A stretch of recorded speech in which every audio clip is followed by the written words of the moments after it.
And I'm making this video to put on record here regarding a matter I have pending with the Internal Revenue Service, the United States government.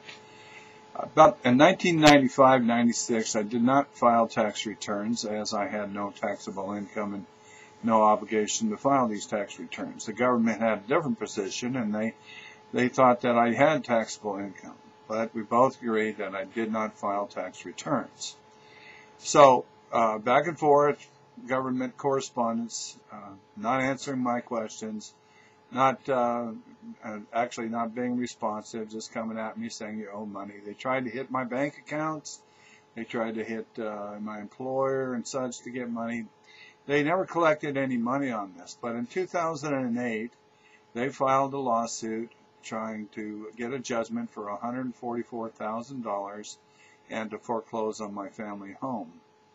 Through the process, there's something called discovery, and part of the discovery is seeking answers to interrogatories. So I posed some interrogatories, and among them I asked for copies of assessments, and they were never produced, and of course the government didn't have to produce them. They used some other form to say that, yeah, they were done, but in fact don't actually produce the assessments. I also asked them to give me the code section, to provide the code section that imposed the liability on me in the first place. The government answered that the Internal Revenue Code was public record, and therefore I could go find it myself. The judge was not satisfied with that answer, so he ordered the government to answer the question further. Well, then the government came back and said, here are the code sections that relate to this matter. My original question was, which section of the Internal Revenue Code imposed the tax on me? Not, here are the code sections that relate to this matter. Anyway, through a process of summary judgment, and summary judgment is supposed to be used in legal proceedings when both sides agree on the facts. There are no material issues in dispute. And you know, it's kind of like if you got in a car accident and you said, yeah, I hit the guy from behind, and the other guy says, yeah, he hit me from behind. Those are agreed upon facts, and then the law is applied, and you know, no trial is needed. Well, in my case, I certainly did not agree on the facts.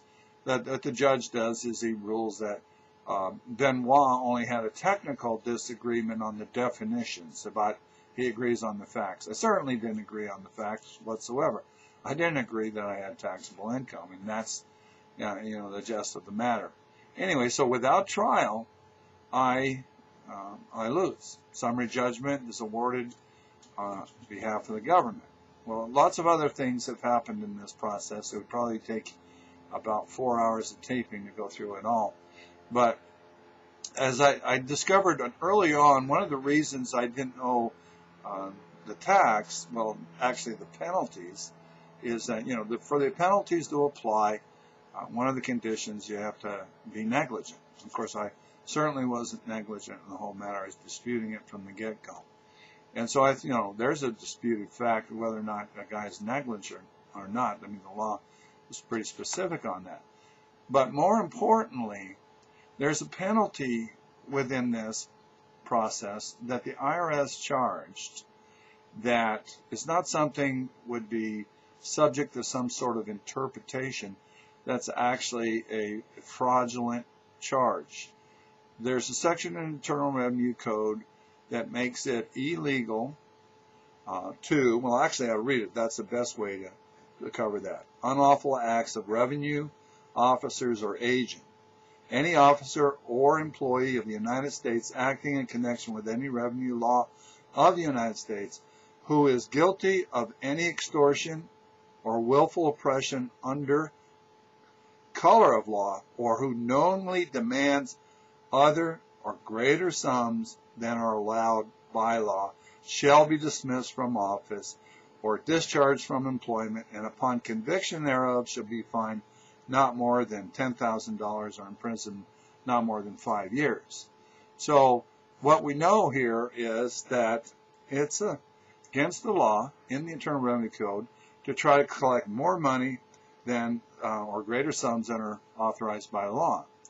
Well, through this process and early on, the forms indicate that the government was charging penalties under accuracy-related penalty section in the Internal Revenue Code 6662, which are imposed for accuracy-related if you were inaccurate.